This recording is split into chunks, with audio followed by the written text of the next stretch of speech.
ኣብ ዓወትካ ዝሓየለ ለውጢ ብስቕታ ወይ ድማ ኣብ ሰብ ዘይርኤካ ቦታ ተሓቢእኻ ምልዋጥ ዘሎ ጥበብ እዩ። ብዙሕ ግዜ ሰባት ሓድሽ ውጥን ምስ ኣውጽኡ ሓድሽ ስራሕ ክጅምሩ ክሓስቡ ከለዉ ኣብ ህይወቶም ሓድሽ ውሳነ ክውስኑ ክሓስቡ ከለዉን ቀዳማይ ዝገብርዎ ነገር ንኹሉ ሰብ ምዝራብ እዩ ጥራሕ ዘይኮነስ ገና እቲ ስራሕ ከይጀመርዎ ናይ ዓወት ስምዒት ክስምዖም ይገብሩ። ሓደ ነገር ክትገብር ምዃንካ ንሰባት ክትዛረብ ከለኻ ስነ ኣእምሮኻ ነቲ ነገር ከም ዝተዓወተሉ ገይሩ ስለ ዝሓስቦ እቲ ክትሰርሖ ዝደለኻ ነገር ንኸይትሰርሖን ናይ ውሽጢ ድፍኢት ንኽቕንስን ይገብር። ስለዚ ክቡራት ተኸታተልትና ኣብ ናይ ልማዓንቲ መደብና ንሪኦ ንዝተወሰነ ግዜ ካብ ቅድሚ ሰባት ተሰዊርካ ኣብቲ ዘይፍለጥ ቦታ ተሃንጾ ትግሃትን ትብዓትን ተርእየሉ ናይ በይንኻ ክፍሊ ኮንካ ሰሪሕኻ ተለወጥ። ሰባት ምስ ረአኻ እንታይ ኮይኑ ከመይ ኢሉ ተለዊጥ ኢሎም ክሳዕ ዝግረሙልካ ንስኻ ግን ብስራሕኻ ርእዮም። ዓወት ድምፂ የብሉን፣ እቲ ውፅኢቱ ግን ነጎዳ እዩ። ኣብ ውሽጢ ጸልማት ተሃኒጽካ ብርሃን ኮንካ ኣውፃእ። እስኪ ሓደ ሕቶ ክሓተኩም፣ ንምንታይ ኢና ግን ሓደ ነገር ክንሰርሕ ክንሓስብ ከለና ንሰባት ንምንጋር ንህንጦ? መልሳ ሓንትን እያ። ንሳ ድማ ካብ ሰባት ናዕዳ ስለ ንደሊ እዩ። ግን ከኣ ናዕዳ ካብ ውሽጢኻ እዩ ክምንጭ ዘለዎ። ናይ ብሓቂ ክትልወጥ እንተደኣ ደሊኻ ሰብ ክርእካ ኣገዳሲ ኣይኮነን። እቲ ናይ መወዳእታ ውፅኢት ባዕሉ ክዛረብ እዩ። ሓደ ሓረስታይ ዘርኢ ክዘርእ እንከሎ እቲ ዘርኢ ኣብ ውሽጢ መሬት ተሓቢኡ እዩ ዝወቅል። ዋላ ሓደ ሰብ እውን ኣይርአን እዩ። ግን ከኣ እቲ ዘርኢ ኣብቲ ጸልማት ኮይኑ ንወይኑ ይቃለስ። ድሕሪ ዝተወሰነ ግዜ እውን መሬት ሰንጢቑ ይወፅእ። ብድሕሪኡ ድማ ኩሉ ሰብ ነቲ ፍርያት ይርኦ። ስለዚ እስኻ እውን ከምኡ ኹን። ሎሚ ልክዕ ከምቲ ዘርኢ ኣብ ጸልማት ትኾነሉ ግዜ እዩ። ተሓቢእኻ ሰሪሕኻ ተለወጥ። መብዛሕትኡ ሰብ ሕልሙ ክዛረብ እዩ ዝፈቱ። ንስኻ ግን ካብቶም ሕልሞም ዝዛረቡ ዝፈቱ ሰባት ዘይኮንካስ ካብቶም ዝሰርሑ ሰባት ኩን። ነብስኻ ንሓደ ዓመት ክኸውን ይኽእል እዩ፣ ወይ ድማ 6 ወርሒ ወይ ከዓ 3 ወርሒ እውን ክኸውን ይኽእል እዩ። ከንዲ ዝተኸኣለካ ናይ ጽምዋ ግዜ ሃብ። ኩል ግዜ ካብ ኮንቱ ዕላል ረሓቕ። ካብቶም ግዜኻ ዘባኸኑ ሰባት እውን ረሓቕ። ሰባት ጠፊኡ ተቐይሩ ኣይረኽበናን ክሳዕ ዝብሉኻ ግዜኻ ኣብ ስራሕ ጥራሕ ተጸመድ። እዚ ማለት ግን ንሰባት ጽላእ ማለት ኣይኾንኩን፣ ንገዛ ርእስኻ ግዜ ሃብ ማለት እየ። ለውጢ ብዘይ ስቓይን ፃዕርን ይመጽን እዩ። እቲ ስቑኢልካ ምስራሕ ኣዝዩ ጸቢብን ኣሰልቻውን ክኸውን ይኽእል እዩ። ዋላ ሓደ ሰብ እውን ኣይተባብዐካን እዩ። ኣብቲ ምስ ነብስኻ ትገብሮ ቓልሲ ንስኻ ጥራሕ ኢኻ ዘለኻ። ሰባት ክጸልኡኻ ይኽእሉ እዮም። ተዓቢዩ ተለዊጡ ኣይርድአናን እዩ ክብሉኻ ይኽእሉ እዮም። እዚ ግና ናይ ዓወት መልእኽቲ እዩ። ንስኻ ካብቲ ዝነበርካዮ ደረጃ ንላዕሊ ትስጉም ከም ዘለኻ መርኣያኻ እዩ። እቶም ትማሊ መሓዙትካ ዝነበሩ እንተዘይተረዲኦምካ ንስኻ ናብ ካሊእ ዕላማ ትግዝግዝ ከም ዘለኻ ክትፈልጥ ኣለካ። ሓደ ባህላ ክነግረካ፣ ሓፂን ክበልሕ እንተደኣ ኮይኑ ኣብ ሓዊ ክጥበስ ኣለዎ። ንስኻ እውን ነብስኻ ኣብ ናይ ስራሕ ሓዊ ክተእትዋ ኣለካ። ሰባት መደባትካ እንተዘይፈሊጦም ከበላሽውልካ ይኽእሉን። ሰባት ሽቶኻ እንተዘይፈሊጦም እውን ተስፋ ዘቑርፅ ካላት ክድርብልካ ይኽእሉን። ንነብስኻ ኩል ግዜ ከም ዓብዪ ፕሮጀክት ጌርካ ርእያ። ከምቲ ሓደ ህንፃ ክህነፅ ከሎ ዙርዩ ብሓፁር ዘይሕፀር፣ እቲ ሓፁር ድማ ንምዕባለ እቲ ህንፃ ካብ ደገ ንዝመፅእ ዕግርግርን ረብሻን ንምክልኻል ይጥቀመሉ ማለት እዩ። ንስኻ እውን ካብ ሕዚ ጀሚርካ ህይወት ክሕፀር ዝኾነ ሰብ ክትእቱ ኣይትፍቀደሉ። ንዝኾነ ሰብ እውን ክተርድኦን ክትገልጸሉን ኣይትፅዓር። ናይ ሰባት ርእይቶ እውን ንዓኻ የድልየካን እዩ። እቲ ዘድልየካ ሓደ ነገር ንነብስኻ ትህባ ርእይቶ እዩ ዘድልየካ። ሎሚ ለውጢ ክትጅምር ከለኻ ምናልባት ኣብ ድኽነት ትህሉ ትኸውን፣ ምናልባት እውን ኣብ ሕማቕ ናይ ኣእምሮ ኩነታት እውን ክትህሉ ትኽእል፣ ወይ ድማ ኩሉ ነገር ጸልሚትካ ይኸውን። ግን ከኣ ዝጸልማት እዚ መበገሲኻ እዩ። ከምቲ ቅድም ኢልና ዝበልናዮ ሓደ ዘርኢ ተሓቢኡ ዝወቅል።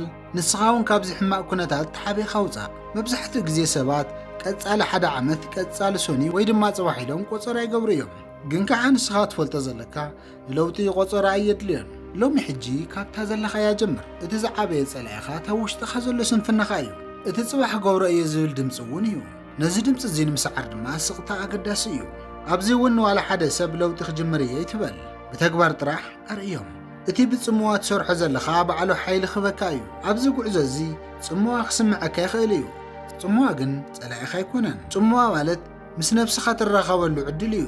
መብዛሕትኡ ሰብ ግን ብጫውጫውታ ተኸቢቡ ክነብር እዩ ዝደሊ። ናይዚ ምኽንያት ከዓ መብዛሕትኡ ሰብ ምስ ነብሱ ክገጥም ስለ ዝፈርሕ እዩ። ምስ ነብስኻ ምግጣም ማለት ድኽመትካ ምፍላጥ ማለት እዩ። ነዚ ክትገብር ድማ ትብዓት የድልየካ እዩ። ተሓቢኻ ክትልወጥ ከለኻ ሽዑ ድማ እቲ ናይ ባዕልኻ ሓቀኛ መንነት ትላለዮ። እቲ ናይ ቀደም መንነትካ ሞይቱ ሓድሽ መንነት ክውለድ እዩ። እዚ መስርሕ እዚ ድማ ሓድሽ ምውላድ መንነት ይበሃል። ምውላድ ድማ ብስቓይን ስቕታን ዝፍጸም እዩ። ኣብዚ ምሽጥራዊ ጉዕዞ እዚ ሓደ ሓቂ ክትግንዘብ ኣለካ። ዓለም ንዓኻ ዋላ ሓደ ግዜ ተጸቢያትካ ኣይትፈልጥን፣ ብዜካኻ እውን ትቕጽል እያ። ንስኻ ግን ንዓለም ክትቅይራ እንተደኣ ኮንካ መጀመርያ ንገዛ ርእስኻ ቀይር። እዚ ማለት ሰባት ብዛዕባኻ ክዛረቡ ከለዉ ንስኻ ግን ስቕ ኢልካ ስራሕኻ ምስራሕ ማለት እዩ። እቲ ስቕታ ሓደ መዓልቲ ዓብዪ ድምፂ ኮይኑ ክወፅእ እዩ። ሽዑ ድማ እቶም ትማሊ ዝስሕቑኻን ዝላገጹልካን ዝነበሩ ሰባት ደድሕሪኻ ክስዕቡ እዮም። ተሓቢኻ ክትልወጥ ከለኻ ንነብስኻ ኢኻ ጥራሕ ተረጋግዓ ዘለኻ። ንዋላ ሓደ ሰብ ክትረክብ ግዴታ የብልካን። እቲ ዝለዓለ ደረጃ ናይ ብስለት ሰባት ከይፈለጥኻ ዓበይቲ ዕማማት ክትዓምን ከለኻ እዩ። ነዚ ጉዕዞ እዚ ኸ ኣፍቅሮ ናይቲ ናይ ምድላው ግዜኻ እውን ኣኽብሮ። ሰባት ዝርኡኻ ግን ክትልወጥ ከለኻ እዩ። እቲ ናይ ለውጢ መሳርሒ ግን ናትካ ናይ ብሕታዊ ምስጢር እዩ። እቲ ስቃይ እውን ናትካ ጥራሕ እዩ።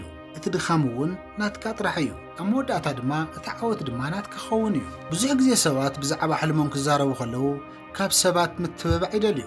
ግን ከዓ ኩሉ ሰብ ኣይተባብዐካን እዩ። ገሊኦም ብሕሱም፣ ገሊኦም ብቕንኢ፣ ገሊኦም ከዓ ብዘይምፍላጥ ሕልምኻ ቀትሉልካ እዮም ዝፍትኑ። ስለዚ ሕልምኻ ካብ ሎሚ ጀሚርካ ከም ሓደ ህፃን ቆልዓ ጌርካ ረእዮ። ክሳዕ ዝዓብን ክሳዕ ዝጥንክርን ንደገ ይተውፃእ እዮም። ኣብዚ ኣብቲ ሰብ ዘይርኦ ቦታ ስነ ስርዓት ወይ ድማ ዲስፕሊን ክህልወካ ኣለዎ። ከም ዝፍለጥ ዲስፕሊን ማለት ስምዒትካ ንዘይትደልዮ ነገር ግን ከዓ ንጥቕምኻ ኢልካ ምግባር ማለት እዩ። ኩሉ ሰብ ክድቅስ ከሎ ንስኻ ትሰርሕ። ኩሉ ሰብ ክዘናግዕ ከሎ እውን ንስኻ ትሰርሕ። ኩሉ ሰብ ገንዘብ ኣብ ዘይረብሕ ነገር ከፍስስ ከሎ ንስኻ ከዓ ኣብ ፍልጠትን ኣብ ንቐጻሊ ክጥቕሙኻ ዝኽእሉ ነገራት ኣውዕሎ። እዚ ኩሉ ዝበልናዮ ድማ ብስቕታ ይኹን። ውፅኢት ክመጽእ ከሎ ኩሉ ሰብ ባዕሉ ክርዮ እዩ። ዋላ ውፅኢት ክመጽእ ከሎ እውን ብዙሕ ይትዛረብ። ሓደ ሰብ ካብቲ ዝነበሮ ሕማቕ ወልፍን ሱስን ክወፅእ ተኾይኑ መጀመርታ ክገብሮ ዘለዎ ካብቲ ዝነበሮ ከባቢ ምርሓቕ እዩ። ኣብዚ ግዜ እዚ ከዓ ስነ ስርዓት እቲ ዝኸበረ ሃፍቲ እዩ። ከም ዝፍለጥ መብዛሕትኡ ሰብ ብስምዒት ይሰርሕ። ስምዒት ከዓ ተለዋዋጢ እዩ። ሎሚ ክትሰርሕ ይደልየካ ጽባሕ ከዓ ክትድቅስ ይደልየካ ይኸውን። ዲስፕሊን ግን ስምዒት ብዘየግድስ ስራሕኻ ክትሰርሕ የግድደካ። እዚ ስነ ስርዓት እዚ ግን ኣብ ሰብ ዘይረኽቦ ቦታ እዩ ዝህነፅ። ዋላ ሓደ ሰብ ከይተባብዐካን ኣጆኻ ከይበለካን ንስኻ ንነብስኻ ትቋፃፀር። እዚ እዩ ድማ እቲ ናይ ሓቂ ጥንካሬ። እዚ እዩ እውን እቲ ናይ ሓቂ ስነ ስርዓት። ተሓቢኻ ምልዋጥ ማለት ንገዛ ርእስኻ ካብቲ ናይ ናእዳ ወረ ምውፃእ ማለት እዩ። ሓደ ሰብ ሓደ ጽቡቕ ነገር ምስ ገበረ ንጽባሒቱ ክረአየሉ ይደሊ። ንስኻ ግን ነዚ ስምዒት እዚ ተዓቀብ። ሓደ ሰብ ክረኽበካ ከሎ ተለዊጥካ ኢኻ ክብለካ ከሎ እዚ ትዛዕበየ ሽልማት እዩ።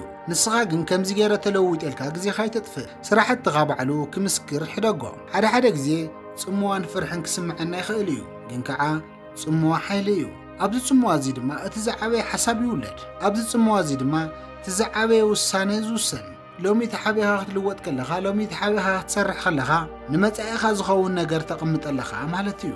ኣብዚ ግዜ እዚ ሰባት ክደልዩኻ ከለዉ ኣብ ስራሕ ከም ዘለኻ ንገሮም፣ ግን ከዓ እቲ ትሰርሖ ዘለኻ ስራሕ ግን ኣይትንገሮም። ሓቀኛ ዓወት ማለት ንነብስኻ ክትሰርሕ ከለኻን ንከዓ ክተኽብራ ከለኻን ማለት እዩ።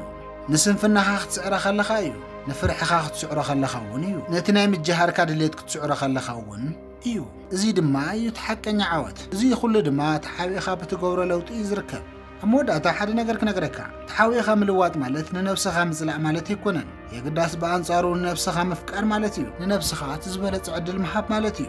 ካብ ዓለማዊ ጫብጫብ ወፂኻ ናብ ውሽጣዊ ሰላም ምእታው ማለት እዩ። እዚ ዝመረፅካዮ ሰላም ድማ ናብ ዝለዓለ ናይ ዓወት ብራኸ ከብፅሐካ እዩ። ንነብስኻ ክትሃንፅ ከለኻ ስራሕኻ ከም ጸሎት ይኹን፣ ብንጽህናን ብትግሃትን ብዘይተበላፅነትን ይኹን።